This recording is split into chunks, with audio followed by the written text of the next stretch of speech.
బాధపడు అనిపించిన వాళ్ళు కూడా ఉండొచ్చు.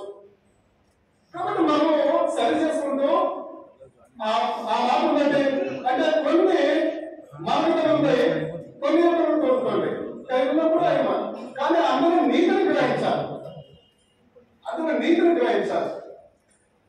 దొంగలు చేయకూడదు అన్నాం, దాని గురించి ఒక గంట బోధించాడు, ఈ రోజంతా నా గురించి బోధించాడే మీద సంఘాలు వేరేపోతున్నాయండి.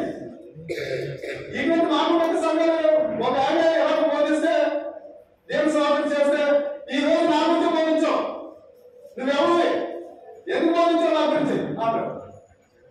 వాటి వాళ్ళ గురించి పోతే ఒకరు ఎలాగ చెప్పినప్పుడు ఆయన మీద వచ్చేసి అక్కడికి వెళ్ళి ఇంటికి వెళ్ళి గొడవ పెట్టాడు దేవుని సమాధానం ఇంటికి వెళ్ళి. కాబట్టి ఎలా జరుగుతున్నాయి.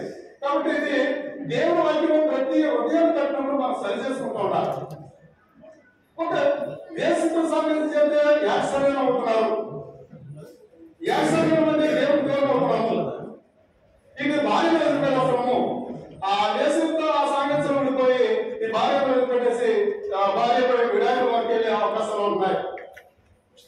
కాబట్టి వేసుతో సంగతి చేయకుండా మనం జాగ్రత్త పడాలని, జాగ్రత్త దూరం ఉందని దేవుడే తెలియజేస్తాడు. ఓకే, అలాగే ద్వితీయోపదేశకాండము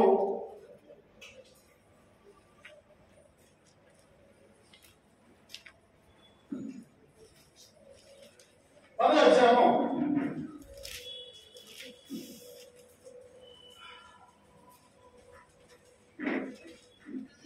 20వ వచనం. నీ దేవుడైన యెహోవాకు భయపడి ఆయనను సేవించి ఆయనను హత్తుకొని ఆయన నామమున ప్రమాణము చేయవలెను. కాబట్టి మొదటి ఏంటంటే నీ దేవుడైన యెహోవాకు భయపడి. దేవుడు హత్తుకోవడము అంటే దేవుడు ఉన్నారు, ఆయన సర్వోన్నతుడు, శక్తివంతుడు, ఆయన భయపడాలి. భయపడి ఉంటే దేవుడు హత్తుకొని జీవించడము.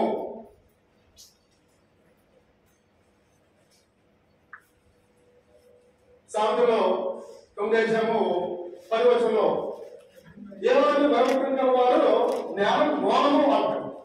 అంటే దేవుని అంటే భయము భక్తి కలిగి ఉంటే జ్ఞానం వస్తుంది. ఆ జ్ఞానం పెట్టి ఎలా జీవించాలని మనకు తెలుస్తుంది. అలాగే కీర్తనలో 108 కీర్తనలో 1వ వచనంలో ఏదో ఆయన త్రావెందు నడుచుకోవాలంటే కూడా ధన్యులు, ఆయన భయంతో కలిగి ఆయన త్రావం నడుచుకోవడం ధన్యవాదం. ధన్యులు అంటే ఎప్పుడు ఆనందంగా ఉండే అవకాశం ఉంది. ఎవరు భయపడాలి? దేవుని భయపడాలి. ఎవరు భయపడాలంటే దేవుడు భయపడితే ఆయన హత్తుకొని జీవించినట్టు. కాబట్టి దేవుడు ఎక్కడ ఉన్నాడో మనం ఎక్కడ ఉన్నాం, ఎలా అనుకోవాలండి కాదు, ఖచ్చితంగా జీవించడము. కాబట్టి అక్కడ మళ్ళీ సేవించడము, సేవించడం పూజించడము. ఇప్పుడు మనం ఆయన పూజిస్తున్నామా, సేవిస్తున్నామా లేదా? ఆయన సన్నిధిలో ఆయన మాట్లాడేస్తున్నాము, ఆయన స్మరించాము, ఆయన కీర్తించాము, ఆయన ఘనపరచాము, బయటపరచడం సేవించడం అంటే నమస్కారం చేయడము. కాబట్టి ప్రమాణం చేయండి అన్నాడు. ప్రమాణం అంటే ఆజ్ఞలు గైకొనాలి. ప్రమాణం అంటే ఆజ్ఞ గైకొనాలి, ఆజ్ఞలను గైకొనాలి. ఆజ్ఞలలో మొదటి 3వ వచనంలో చెప్పిన మాట ఏ రూపంలో ఏ స్వరూపంలో చేసుకోవడం. భూమి అయితే కానీ, ఆకాశం క్రింద భూమి అయితే కానీ, దాని నేలైతే కానీ ఏ రూపం చేసుకోవడం. మరి ఏ రూపం చేసుకుంటూ ఉన్నామా?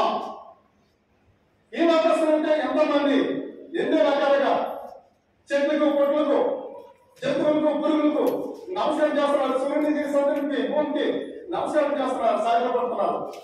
మనం చేస్తున్నామా? లేదు. అయితే మనం దేవుడి కుమారులే, అవును కదా? కానీ అంటే అక్కడ ఏదో హాయి ఉంది అని ఆలోచించారు. కాబట్టి ఆ యొక్క ఆజ్ఞలో ఎప్పుడు కూడా ఆయన స్వరూపంలో అనుభవంలో పుట్టిన మనము ఈ ఆకాశం కానీ, భూమి కానీ, అలాగే నక్షత్రం కానీ, సూర్యుడు కానీ, సముద్రం కానీ దేని కూడా సాయపడడం నమస్కారం చేయలేదు. కానీ మనము చేస్తున్నాము. విగ్రహాన్ని పూజ చేస్తున్నాము. ఇంకా పిల్లలు చెప్పాము అదే పడాలి.